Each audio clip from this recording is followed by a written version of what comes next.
Ah,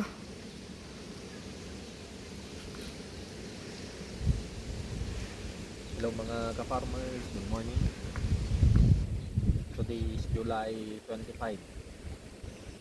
July 25 ngayon, 2025. So, supposed to be, meron tayong program ngayon sa Bayumbong, sa LGU.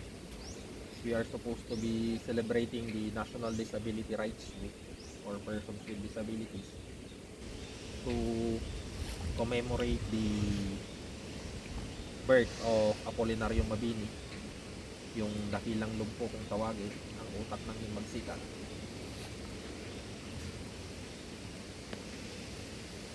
And this is also in line with, hindi ko sure kung anong proclamation number na yon from Ferdinand Marcos, na ang July 17 to 23 of every year ay dapat celebrate ang National Disability Rights Week.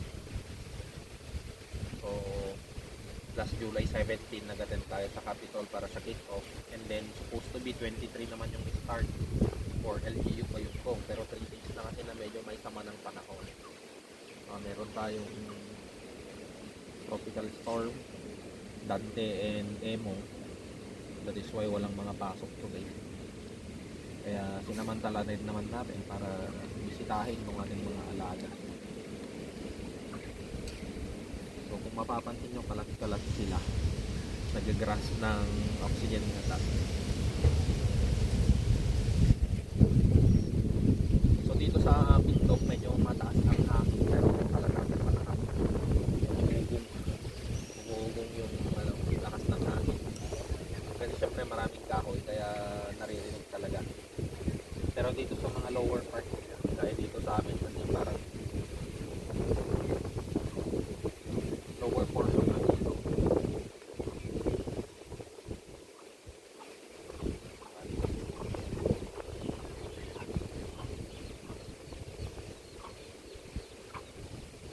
So meron din kaming mga dito, mga native na manok.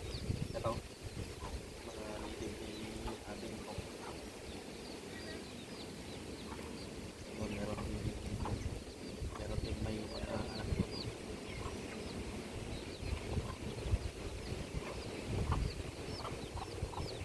Pagkain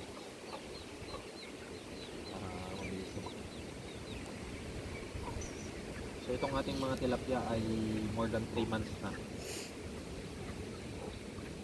Pero parang biglang bumagal yung paglaki.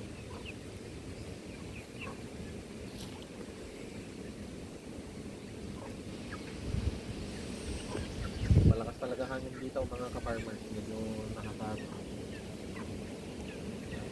guys. Kasi marami kaming saging during the pipito. Medyo naubos ang saging namin. 1 year wala kaming income. Ngayon pa lang bumabalik sa may bagyo na naman.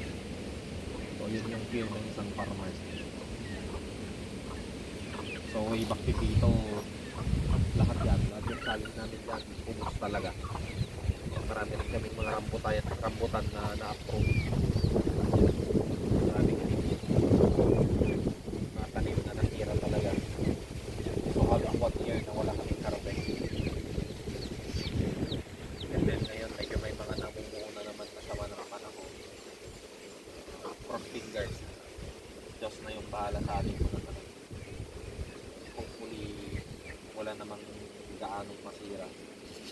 So tayo medyo mataas naman yung hangin. Medyo mataas naman siya. Pero doon sa bandang taas kasi may mga mais kami dyan. Baka yun yung mga masira. Yun yung mga medyo nakakatakot na sayang naman.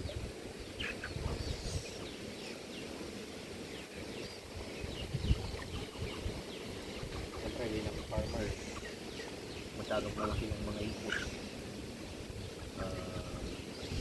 Mula sa pagbili ng DA, abono, patanim, marami talaga, maraming input.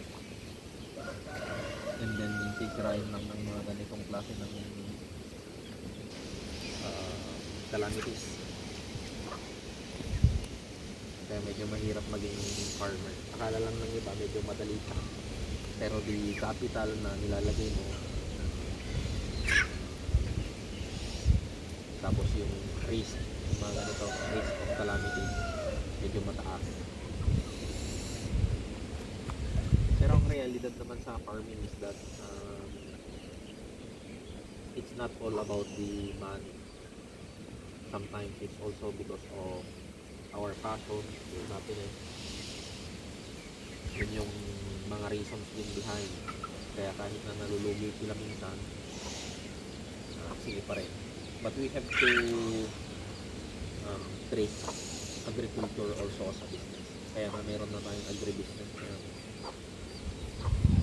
because farming is also a type of investment, and in investing we are expecting something in return.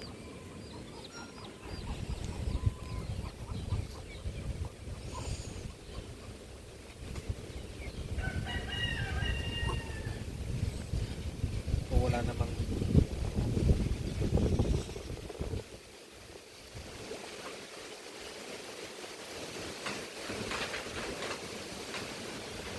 daas ng hangin sa farmer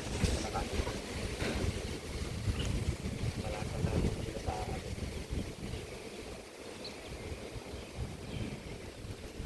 Yung mga ganitong klase ng hangin kapag ka tumama sa mga tabi, tumba na agad yan. Nagkataon lang na may maraming kahoy pa dito sa part na to kaya parang hindi siya ramdam. Pero dyan sa mga salihan, most likely marami na naman ganun pa dyan.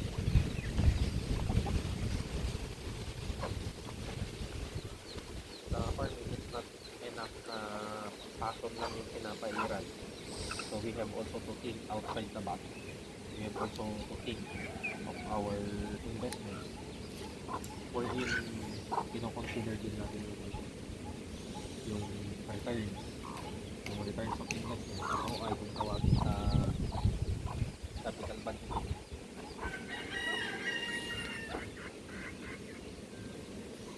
Hindi naman pwede yung labas-labas ka lang ng pera.